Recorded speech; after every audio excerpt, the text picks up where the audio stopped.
Γεια σας και καλώς ήρθατε στο Mama Pinao TV. Είμαι ο Τάσος και σήμερα θα φτιάξουμε τορτίγια με κοτόπουλο και λαχανοσαλάτα. Μία συνταγή καταπληκτική για το γραφείο, για το πικνίκ και το σχολείο, για όλα τα μέρη. Πριν ξεκινήσουμε, θέλω να κάνετε εγγραφή στο κανάλι για να μην χάνετε καμία συνταγή και να πατήσετε και το καμπανάκι για να σας έρχονται όλα τα βίντεο ακριβώς όταν τα βγάζουμε. Επίσης, να κάνετε με κοινοποίηση για να δουν όλοι οι φίλοι σας τα βίντεο μας. Ξεκινάμε. Σε τηγάνι, σε μέτρια προς δυνατή φωτιά, ζεσταίνουμε ελαιόλαδο. Θα χρειαστούμε στήθος κοτόπουλο κομμένο σε μέτριες λωρίδες. Το αλατίζουμε. Αρωματίζουμε με γλυκιά πάπρικα.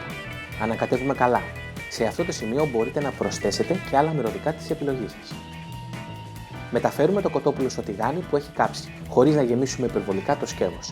Γυρνάμε το κοτόπουλο τακτικά για να μαγειρευτεί ομοιόμορφα από όλες τις πλευρές. Όταν έχει ροδίσει καλά, μετά από περίπου 8 λεπτά, είναι έτοιμο. Σε μεγάλο μπολ αναμειγνύουμε τριμμένο καρότο, κόκκινο λάχανο, πράσινο λάχανο, ψιλοκομμένο μαϊντανό, αλάτι, φρεσκοτριμμένο πιπέρι και το υλικό που θα δέσει υπέροχα τη λαχανοσαλάτα μας, τη μαγιονέζα ντιζονέζ. Αναμειγνύουμε τη σαλάτα με τα χέρια για να ανακατευθούμε ομοιόμορφα τα υλικά. Ανοίγουμε μια πίτα τορτίγια και τοποθετούμε στη μέση το ψημένο κοτόπουλο. Γεμίζουμε την τορτίγια με τη λαχανοσαλάτα, προσέχοντας να μην την παραφουσκώσουμε. Τυλίγουμε την τορτίγια σε ρολό. Σφραγίζουμε τα δύο άκρα με οδοντογλυφίδες.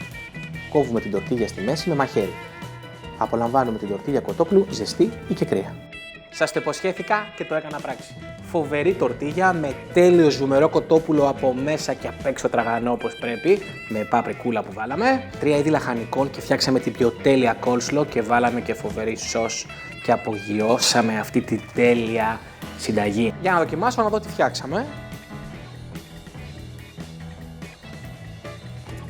Είναι τέλειο, πεντανόστιμο, φανταστικό. Μέχρι την επόμενη συνταγή, μην ξεχάσετε να κάνετε εγγραφή για να μην χάνετε κανένα βίντεο, Φιλάκια!